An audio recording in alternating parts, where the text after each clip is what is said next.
He thought I'd roll over. He thought the police would believe him because the car was mine, the paperwork had my name on it, and his lies sounded rehearsed. One night, without asking, my so-called friend borrowed my car. Hours later, cops were pounding on my door, accusing me of being behind the wheel during a hit-and-run robbery. The evidence was stacked against me, surveillance caught my license plate, tire marks matched my vehicle, and his alibi was airtight. Meanwhile, I was facing charges that could destroy my career, my reputation, and my freedom. The worst part? He looked me dead in the eyes and swore I'd never prove it was him. That smug certainty, that belief he could use my car as his weapon and me as his shield, is what lit the fire under me. He thought I'd break. Instead, I built a case so tight that when it snapped shut, he had nowhere left to run. My name is Daniel Mercer. I'm 32 years old, male, and I work as a network systems administrator for a mid-sized logistics company in upstate New York. Most of my life has been built around quiet routines, configuring servers, updating security protocols, going home to my modest apartment, and catching up on books that have been collecting dust on my shelves. I don't drink much, don't party, and I've always thought of myself as someone who stayed far away from trouble. That illusion shattered on the night of September 14th. It was just after 11:30 p.m. when the pounding started on my front door. Not a neighbor's knock. Not a delivery mistake. This was urgent, insistent, the kind of knock that makes your stomach drop before you even move. I opened the door and found two uniformed officers standing in the dim yellow light of the hall. Behind them, a third officer hovered near the stairwell, hand resting casually but deliberately on his holster. "Daniel Mercer?" one of them asked. I nodded, already uneasy. "We need to ask you a few questions about your vehicle," he said. "A black 2014 Honda Accord, license plate number HPR 9621. That yours?" The words landed like stones in my chest. "Yes," I said cautiously. "What's this about?" The officer exchanged a quick glance with his partner, then pulled out a small notepad. "Your vehicle was positively identified leaving the scene of a robbery tonight at 9:42 p.m. in Elmwood Heights. Witnesses saw it fleeing. Surveillance footage corroborates the plate. We need you to come with us to answer some questions." I felt like the ground tilted beneath me. At 9:42, I had been sitting in my living room alone, eating leftover pasta and half watching a documentary on cybersecurity breaches. My car had been parked 2 blocks away, same place I always left it. "There's no way," I said, shaking my head. "I wasn't anywhere near Elmwood Heights tonight. My car never left the neighborhood." One officer raised an eyebrow. "Are you saying your car wasn't in use?" "Yes," I answered firmly, but my voice cracked. That's when the details started coming faster than I could process. The crime, an armed robbery at a corner convenience store. The suspect, male, mid-30s, hoodie pulled low, mask over his face. The getaway vehicle, my Accord. I tried to steady my breathing, but my mind was already racing. There was only one possibility. Earlier that afternoon, my friend Aaron had stopped by. He'd asked if he could borrow my car for a quick errand. He had done it before, once or twice, nothing major. I didn't think much of it. He was the kind of friend who always seemed short on cash but never short on stories, spinning explanations for why he couldn't get his own reliable set of wheels. And now here were 3 officers, standing in my doorway, telling me my car had been used as a getaway vehicle. As they led me out into the cool September night, past neighbors who had cracked open their doors to watch, the sick realization hit me: Aaron hadn't just borrowed my car. He had borrowed my life, and handed me a crime scene in return. Aaron and I had known each other for almost a decade.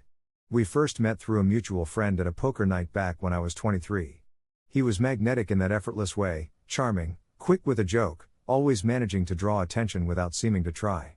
I was quieter, more comfortable on the sidelines, but somehow we stayed in touch.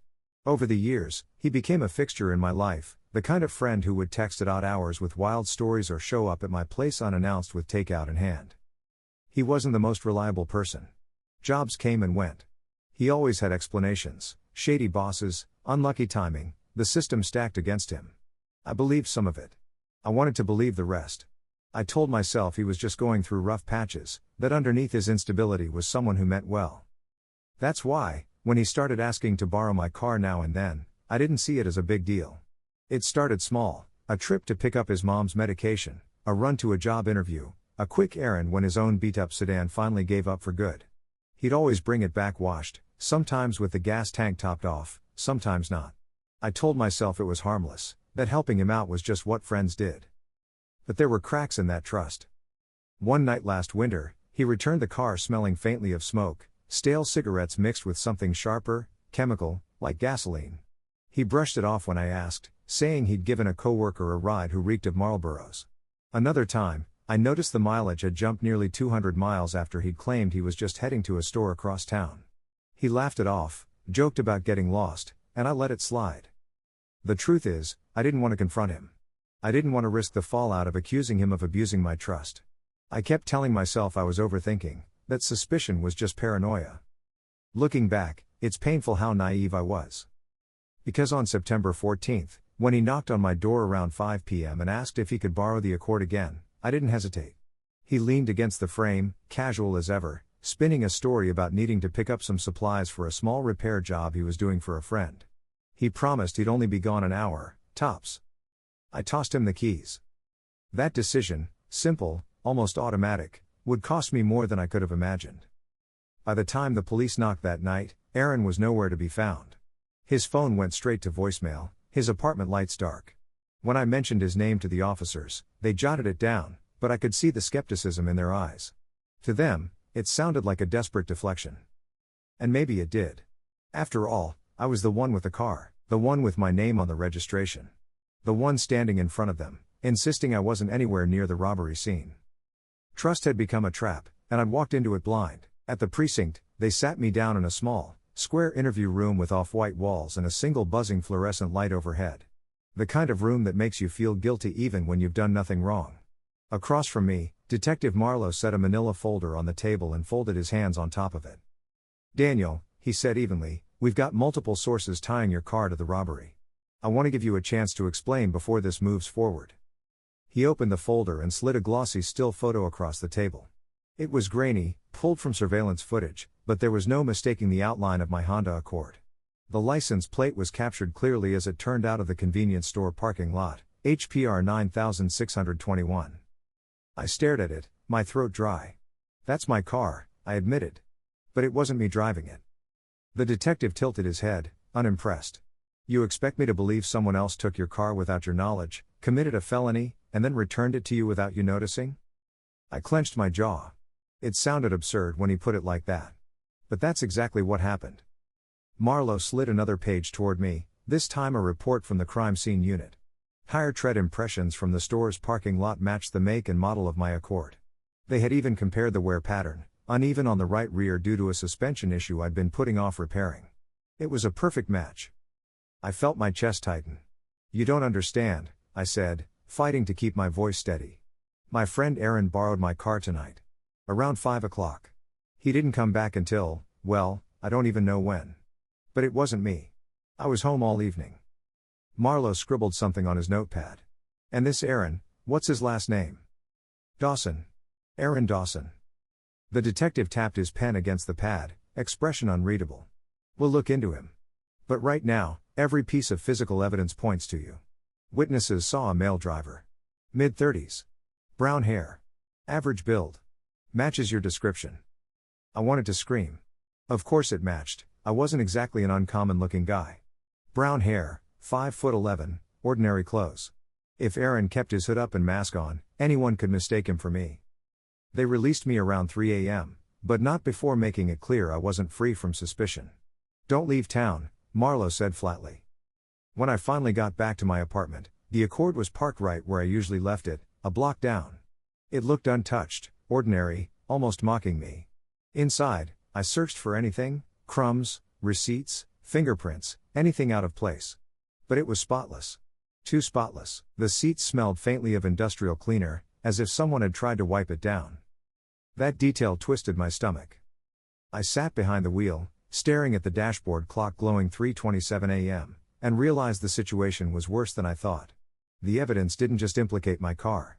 It was aligning so neatly, so conveniently, that it was as if Aaron had planned it from the start.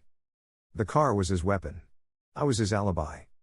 And unless I found proof to break this illusion, I was going down for his crime. The next morning, I went straight to Aaron's apartment complex, a crumbling 3-story walk-up with peeling paint and a half-dead oak tree out front. His car wasn't in the lot. I buzzed his unit 3 times. No answer. The hallway smelled of stale beer and burnt toast, and the only sound was a dog barking somewhere 2 floors down. He was gone. I knew then that if I wanted answers, I'd have to dig myself.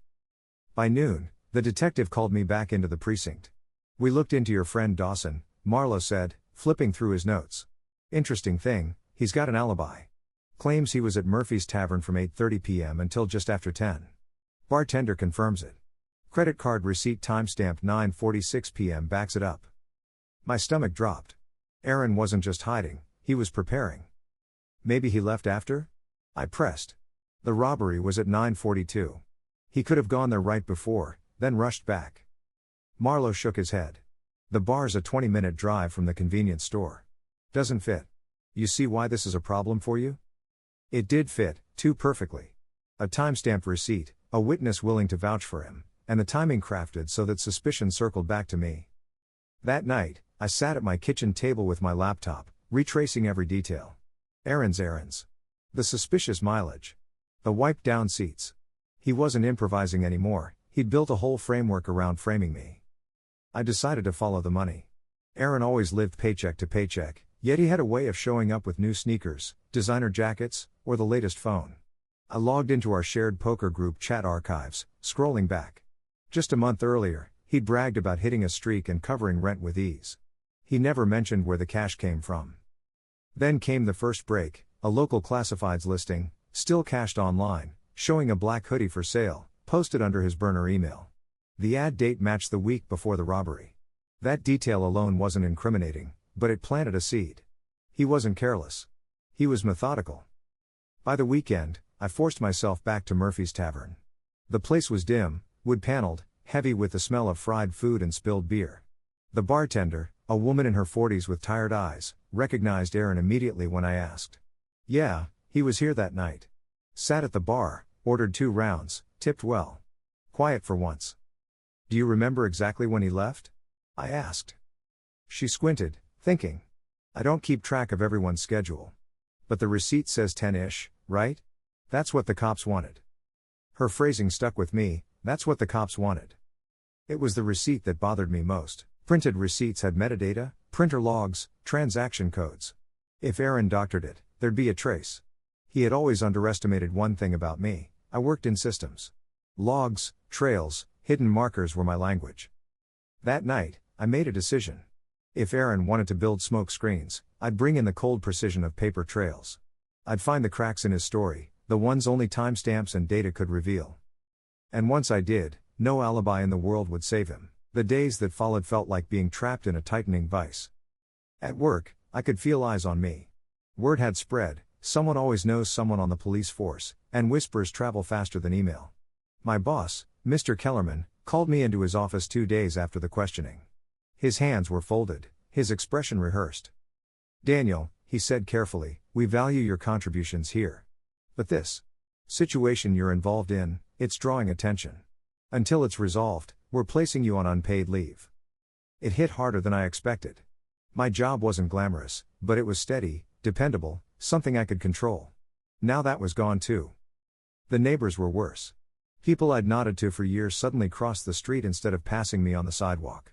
Mrs. Ortega, who lived 2 doors down, shut her blinds when I waved one morning. It was as if the accusation alone had already convicted me. The pressure built at home too. My younger sister, Leah, called after reading a local crime blotter online. Her voice was tight with fear. "Danny, please tell me it's not true." "It's not," I said, sharper than I meant. "But proving that is another story." She went quiet, and I could feel her doubt even through the silence. Nights became unbearable. I'd lie awake, staring at the ceiling fan, replaying every detail. The grainy photo. The tire marks. The alibi. Each piece lined up too neatly. Aaron had built a machine out of lies, and I was the gear he meant to grind down. I started carrying a small notebook everywhere, jotting times, dates, oddities. I couldn't afford to rely on memory. I documented everything: the night I lent him the car, the timeline of police questioning, even overheard comments at Murphy's Tavern. My life had become a log file, every entry a safeguard against collapse. Then came the call from Detective Marlowe. His voice was clipped. "Daniel, we're moving forward with charges. The DA is interested. You'll be hearing from them soon." My mouth went dry. "What about Aaron? Did you even?" "He has an airtight alibi," Marlowe cut me off. I suggest you get legal counsel. When the line went dead, I sat in my kitchen, notebook open, pen frozen in my hand. They weren't going to save me. The system didn't care about truth, it cared about evidence, and all of it was stacked against me. That was the breaking point. Fear hardened into resolve. If Aaron wanted to bury me under pressure, I'd turn that pressure back on him until he cracked. But first, I needed something solid. Something undeniable. Something even Aaron couldn't wriggle away from. I started with the car. It was the one piece of evidence I could touch, see, and dissect. Every night after dark, I'd take a flashlight and crawl through the Accord inch by inch. I checked under the seats, peeled back the floor mats, even ran my fingers along the grooves of the dashboard vents. Nothing. Whoever had cleaned it had done a professional job, or at least, a meticulous one. But I knew better. No one erases everything. The breakthrough came when I pulled the SD card from the dashcam I'd installed months earlier. I had forgotten about it myself, mostly used it for insurance purposes, recording endless hours of empty streets and dull commutes. I popped it into my laptop and scrolled through the files. At first, it was disappointing. A gap.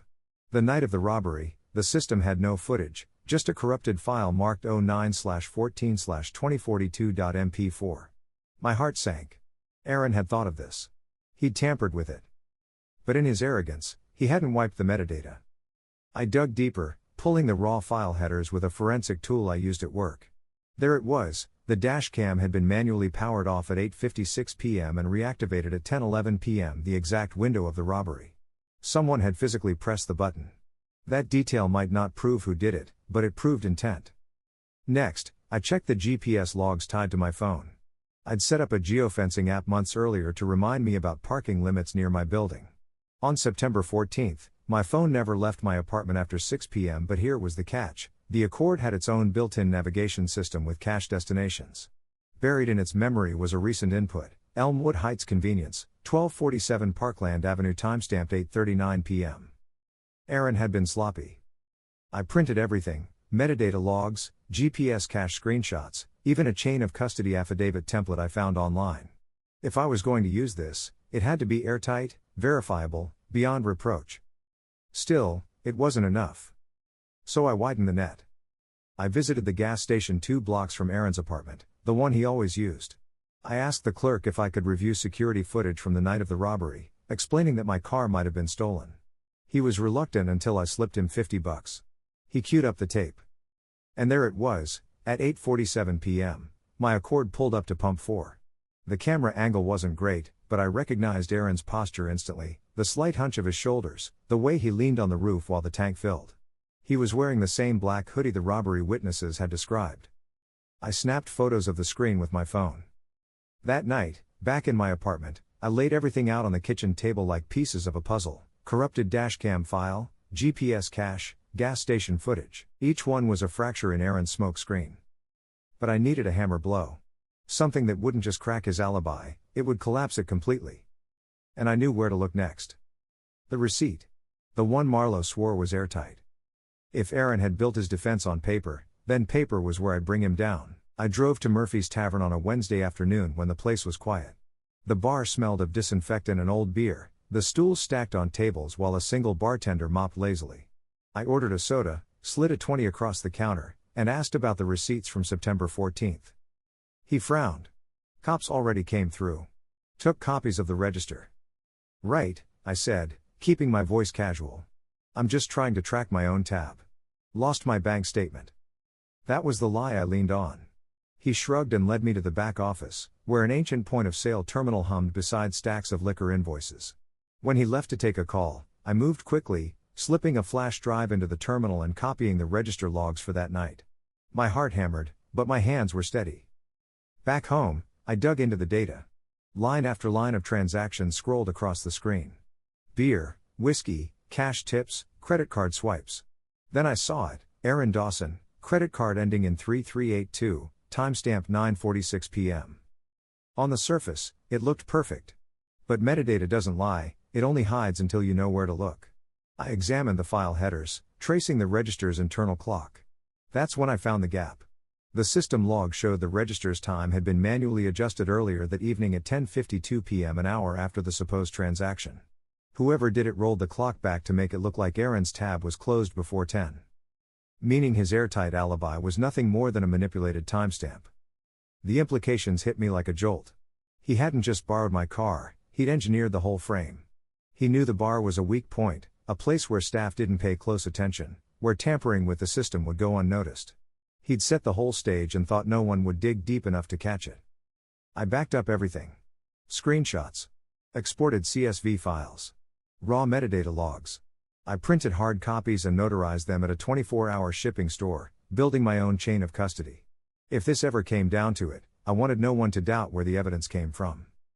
But still, a problem lingered. This was technical, almost too technical. In court or in front of police, it could sound like I was spinning theories. I needed something undeniable, something human, proof that even Aaron couldn't talk his way out of. Which meant I had to confront him. Not violently, not emotionally, but surgically. I had to put him in a position where his own arrogance would make him slip. And once he did, I'd be ready to capture every word, every contradiction, down to the second. I knew better than to show my hand too early. If I confronted Aaron directly with the evidence, he'd laugh it off, twist the narrative, maybe even disappear before I could pin him down. He needed to believe I was still scrambling, desperate, cornered. Only then would he get careless. So I baited the hook. I texted him for the first time since the robbery. Cops keep hounding me. They're pulling my phone records next. I don't know how long I can keep them off you. It was a calculated bluff, something vague but urgent. 10 minutes later, he replied. Aaron, don't be dramatic. Just keep your story straight. You'll be fine. I let a day pass, then sent another. We need to talk. Too many eyes on me. If this blows back, I'm not taking the fall alone. This time, he took the bait. We agreed to meet at his garage storage unit, a concrete box on the edge of town where he kept old furniture and tools. Perfect. It was quiet, private, and most importantly, wired. The night before, I bought a discreet audio recorder with timestamp metadata and a button cam hidden in a shirt I ordered months ago on impulse. Both synced automatically to my laptop the moment I got within range. On the night of the meeting, I pulled up at 8:15 p.m., nerves sharp as glass. The air smelled like damp concrete and motor oil. Sodium lights buzzed overhead, throwing long shadows across the rows of storage units. Aaron arrived in his usual swagger, hood up, hands shoved into his jacket pockets. Man, you look spooked, he said, smirking. Relax. I told you, they got nothing. I forced my voice to shake. They've got everything, Aaron. Plate, tires, witnesses. They're circling me like vultures. He leaned against the unit door, casual as ever. Then play it cool. That's the trick. You freak out, you're finished. I took a breath, letting the silence stretch, then dropped the line I'd rehearsed. I know you borrowed my car that night. I just need to hear you say it. For the first time, his expression faltered. Just a flicker, his smirk tightened, his eyes narrowed. Then he laughed, too quickly. Don't start this paranoia crap. You sound guilty as hell. But he was on edge. I could feel it. I pushed harder. They've got dashcam logs, GPS trails. Even the gas station footage. It's only a matter of time before they connect it to you. His jaw tightened. You think you're smarter than me, huh? I shrugged, keeping my voice low. I think you underestimated me. That was the moment. He shifted, pacing in the dim light, muttering. Then, like I knew he would, his arrogance slipped out ahead of him. They can't touch me. I planned every detail. That receipt at Murphy's? Solid, you're the only loose end. My pulse pounded in my ears. The recorder blinked silently in my pocket, timestamping every word. I had him. Not a full confession yet, but enough of a crack to wedge the truth open. Now all I had to do was tighten the net until he hung himself with his own lies. The key to breaking a liar isn't confrontation, it's contradiction. You let them weave enough rope, and eventually, they trip over it themselves. The night in the storage unit gave me leverage, but it wasn't airtight. Aaron had bragged, yes, but it was vague enough he could spin it as bravado if pressed. I needed him to incriminate himself without realizing it. So I set the stage. A week later, I invited him to meet at a diner off the highway, the kind of place that never asks questions and serves coffee that tastes like burnt rubber. I picked a booth near the back, positioned so the camera and my glasses had a clear angle. The recorder was already rolling, its internal clock synced to atomic time servers for verification. Chain of custody mattered more than anything now. When Aaron slid into the booth, he was grinning, like we were just two friends grabbing a late-night meal. "So," he said, still playing the victim? I didn't rise to it. Instead, I leaned in and dropped the bait. "The cops say the timeline doesn't add up. They think you left the bar earlier than your receipt shows." His grin faltered for just a second. Then he smirked. "That's because they don't know how to read time." I let the silence hang. He filled it, just like I knew he would. "You think it's luck that receipt says 9:46? Please." I made sure of that. Had the bartender printed after the fact. Nobody checks the system clock. My chest tightened, but I kept my face blank, nodding like it was old news. Inside, I was screaming. He just confirmed what my metadata analysis already showed, that the register clock had been manipulated. I pushed a little further. "And the car? They've got footage of it at the gas station." He chuckled, shaking his head. "Man, you really are panicking. I wiped that car down spotless. Not a print, not a hair. They can't tie me to it." There it was, arrogance spilling over into confession. He wasn't just denying anymore. He was explaining, boasting about how carefully he'd covered his tracks. I stirred my coffee slowly, hiding the tremor in my hand. "So I'm just supposed to sit back while they ruin my life?" He leaned back, smirking. "That's the beauty of it. They'll never touch me. And you? You're the perfect fall guy. Clean record, boring life. Nobody believes you've got it in you to fight back." Every word was being captured, time-stamped, logged. When I left that diner, I didn't just have cracks in his story, I had his own voice, his own words, laying out exactly how he framed me. For the first time since the nightmare began, I felt the balance shift. The trap wasn't closing around me anymore. It was closing around him. I didn't take the evidence straight to Detective Marlowe. By now, I knew how this worked. He already saw me as the prime suspect. If I handed him a neat little package of proof, he'd dismiss it as desperation. I needed a vector outside the chain of suspicion, someone credible who couldn't be accused of bias. That's when I contacted the Sentinel, a local watchdog blog that specialized in corruption and accountability stories. Its editor, Julia Rains, had a reputation for digging where others wouldn't.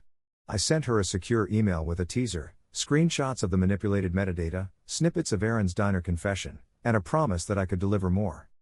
She replied within hours, "Meet tomorrow. Bring everything. Off the record until I verify."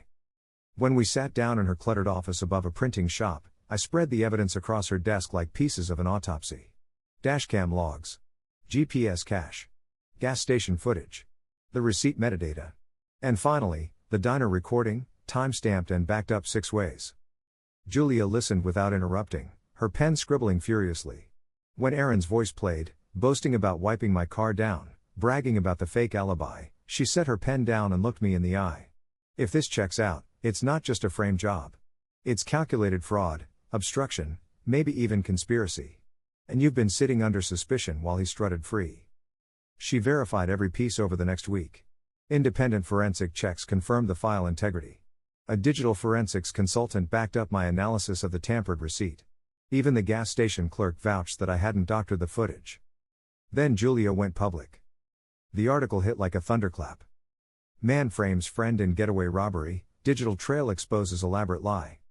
It laid out everything in meticulous detail, the corrupted dashcam, the GPS logs, the falsified receipt, and Aaron's own words caught on tape. Julia didn't just clear my name, she dismantled his entire narrative, piece by piece, for everyone to see. By noon, the story was trending locally. By evening, reporters camped outside Aaron's apartment. And by nightfall, the police had no choice but to act. When they came for him, it wasn't quiet. Neighbors filmed as detectives led him out in cuffs, his hoodie pulled low over his face.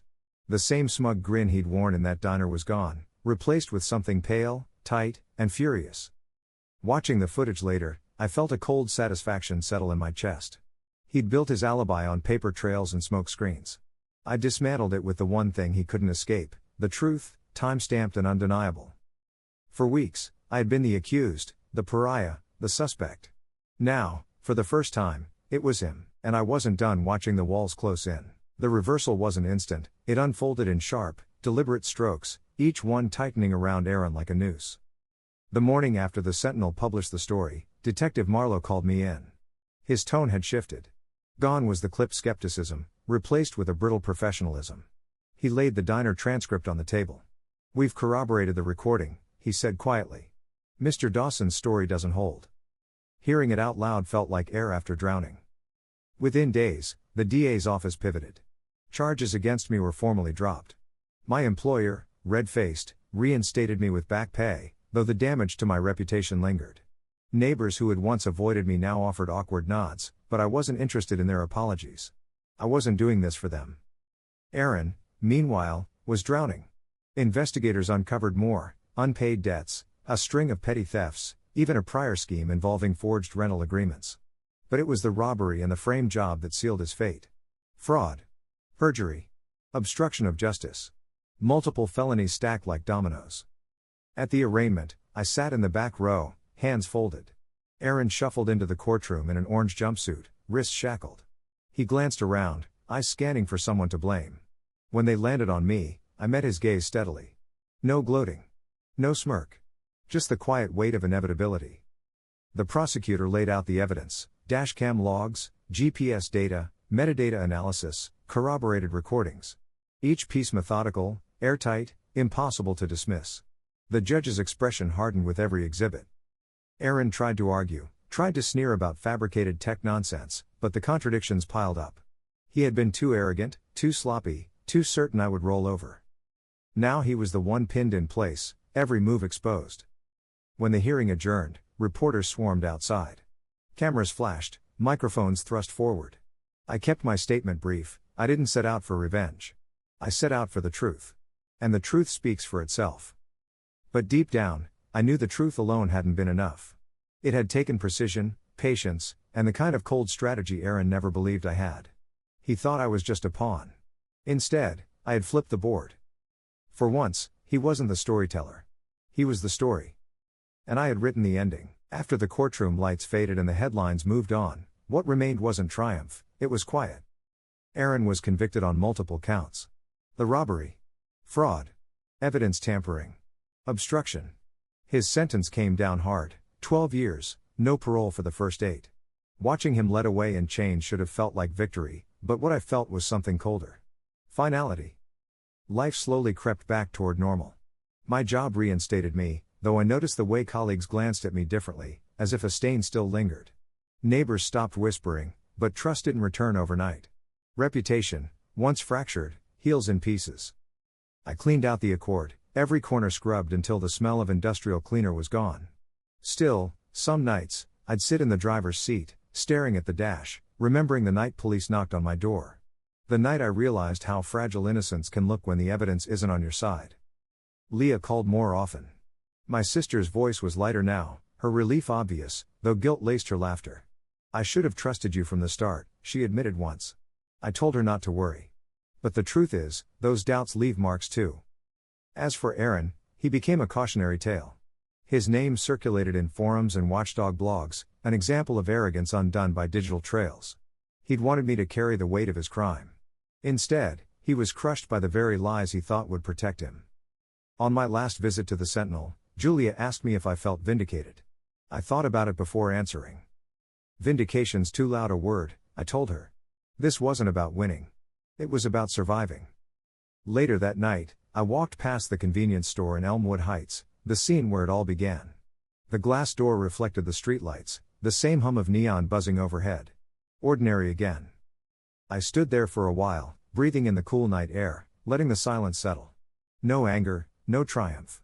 Just the knowledge that the trap had closed, and justice, quiet, brutal, and final, had been done.